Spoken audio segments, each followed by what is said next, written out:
cocked its head, listening.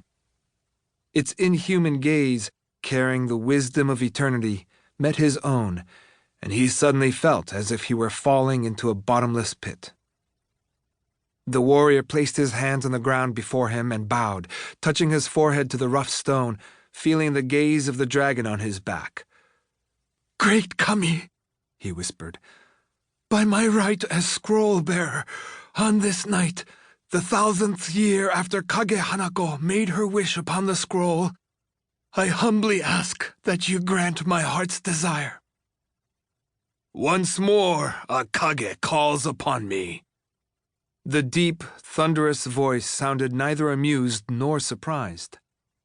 "Once more, the Shadow Clan toys with darkness and holds the fate of the realm in their hands. So be it."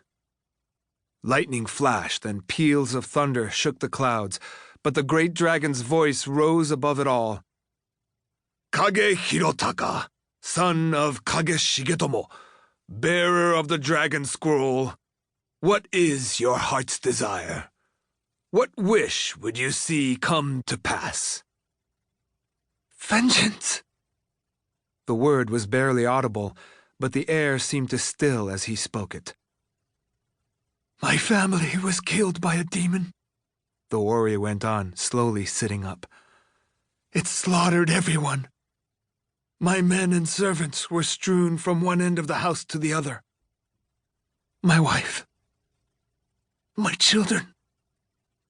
It didn't even leave anything to bury." He closed his eyes, trembling with grief and rage. "I couldn't save them," he whispered.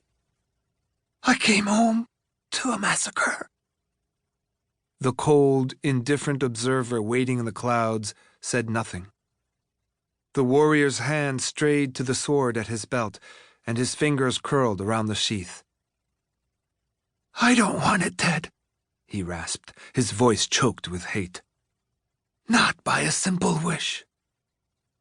I will kill the monster myself, drive my sword into its black heart to avenge my clan, my family, my wife."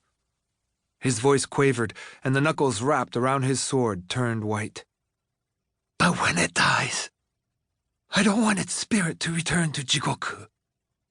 I want to trap it here, in this realm, to know pain and rage and helplessness, to understand there is no relief, no way for it to return as the demon it was."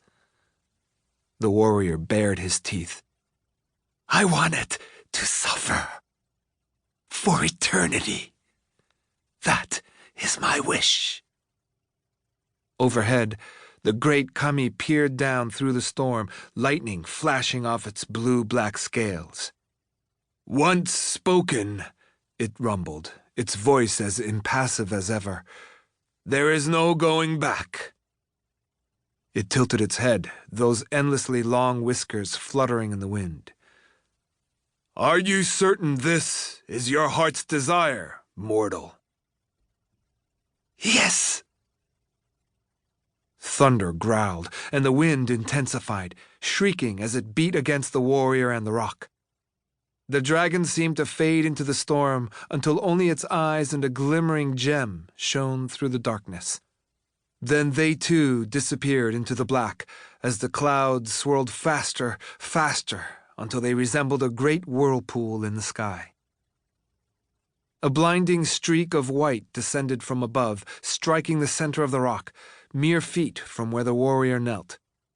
The samurai flinched and shielded his face as stone shards flew everywhere, cutting his flesh where they hit.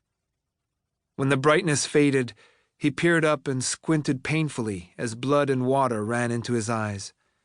For a moment, he could make out only a thin, bright shimmer against the darkness. Then his eyes widened, and he stared in awe at what the lightning bolt had left behind.